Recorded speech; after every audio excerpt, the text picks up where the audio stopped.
Please stand for the pledges.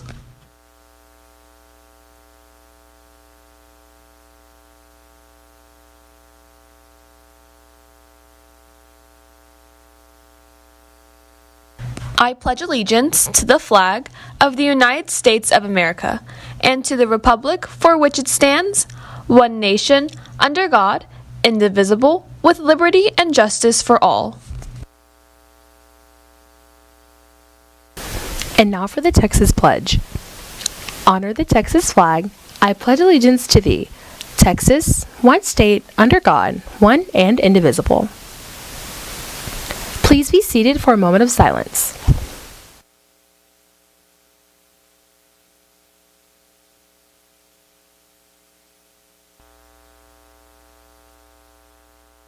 On this edition of Night TV, find out the impact interracial marriage has on students and discover an upcoming opportunity to play some volleyball. Today is Tuesday, May 8th, 2018, and you're watching Night TV.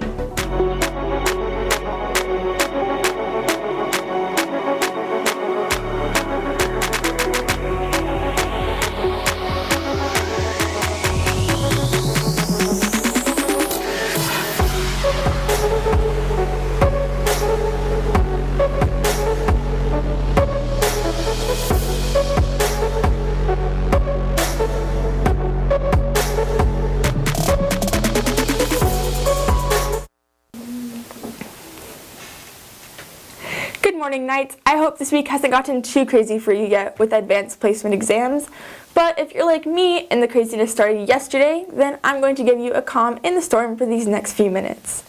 Starting off, tonight, choir will have their spring concert in the auditorium at 7 p.m. The theme is Decades and will feature songs such as Jump and This Is Me from The Greatest Showman. I know I'll be there tonight, and you certainly won't want to miss the concert they have in store for you. Calling to all juniors and seniors. If you think your GPA is a 4.5 or higher, please go to the counseling office to see if you qualify for an academic patch. Now, I don't know about you guys, but I think it's really interesting to see how past events impact us and shape what we can do today. Now, when I say past, I don't necessarily mean 100 years ago, I mean when our parents were getting married. Some of our Knights are experiencing the impacts of decisions from their parents' marriage today. Night TV's Minsal Ju shows us how interracial marriages have positively impacted students here at Heim. Most of the U.S. is now multicultural. America is experiencing a tipping point where there are now more interracial couples. Even with this new norm, the transition wasn't accepted right away. I kept our relationship secret for a really long time just because they wouldn't approve. People were like, you know, you can date Hispanic. I'm like, what? It's like, well, yeah. My mom is like one of 3 white women in my family because like my entire dad's side of the family like married Hispanics. So for her, like it was like kind of an adjustment just because like a lot of people saw her differently in my family because she's not like them. I come from a Bengali background from Bangladesh, and so pretty much my parents and I were under the assumption, them more so, that I was going to get an arranged marriage. A lot of them were interested in like like how my mom, like a Bengali woman, met a Cambodian guy in England of all places. Merging cultures and romantic relationships were considered taboo, but for most American-born Generation X and Y, which are those born from 1960 to 1990, these ethnic differences were never noticed. And to be honest, I never even saw the color difference, like the different ethnicity. I never thought of that in high school. Even before I dated Joe, I never thought in college. I really didn't see a difference.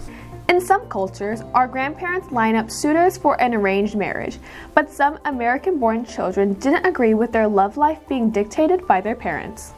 Not very many people were that brave as to just say, well, I'm not going to do an arranged marriage, and I'm in love and I'm going to marry who I marry. Despite previous generations' traditions, many Generation X and Yers choose not to force those traditions onto their children.